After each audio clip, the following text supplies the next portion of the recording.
what's up, guys? My name is Ghost, and this is another edition of a trade recap for CPI print. It was an insane day. I just want to go over some setups that I took and how to hold with convictions. So let's get right into it. So the first trade of the day I did take was some calls pretty much off the open, but I had a game plan. I was watching SPX because ES and SPY was breaking resistance at that point, but I didn't want to chase, but I did have a key level on SPX 4506.58.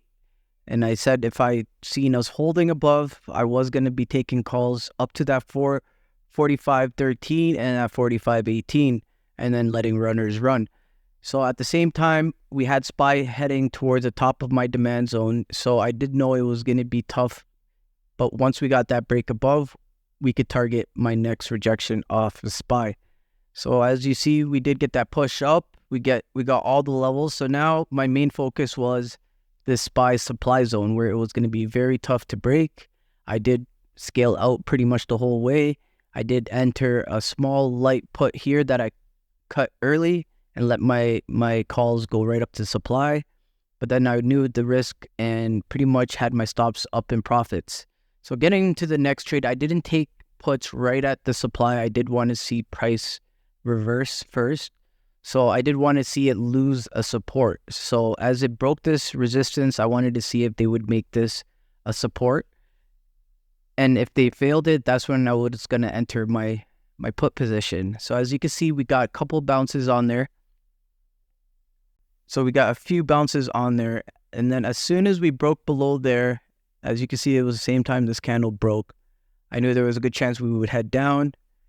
So I entered my put position. I got to trim around 100%. And the reason I do 100%, because I knew once we broke below 4450, that now ES bounce level and SPY bounce level were going to be in play. So I was watching for that. And we were pretty far away from all these bounce levels. So I did know to hold as much as I can, hold as much runners, but I did want to make sure I didn't chase or FOMO.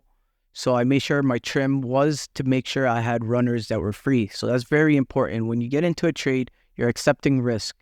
So I'm sure if you just take whatever profits you're giving earlier, it's going to be a lot smaller than what you were willing to risk in the first place. So why not give yourself a chance to let the trade breathe, get yourself into some positions that are free, less stressful, and now actually just play the levels.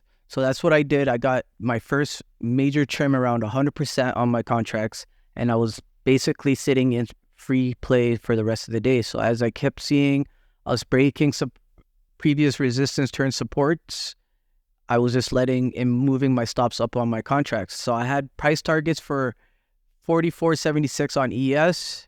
I was looking for at least a touch of the bottom of this zone, but I didn't think we would get all the way, but it was CPI, so I did know volatility could pick up.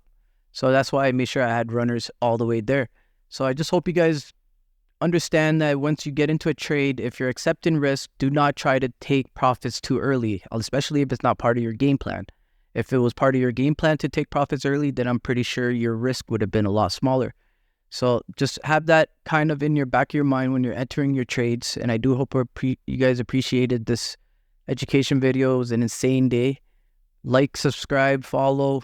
Definitely want to be doing more of these with you guys. Appreciate you guys. Peace.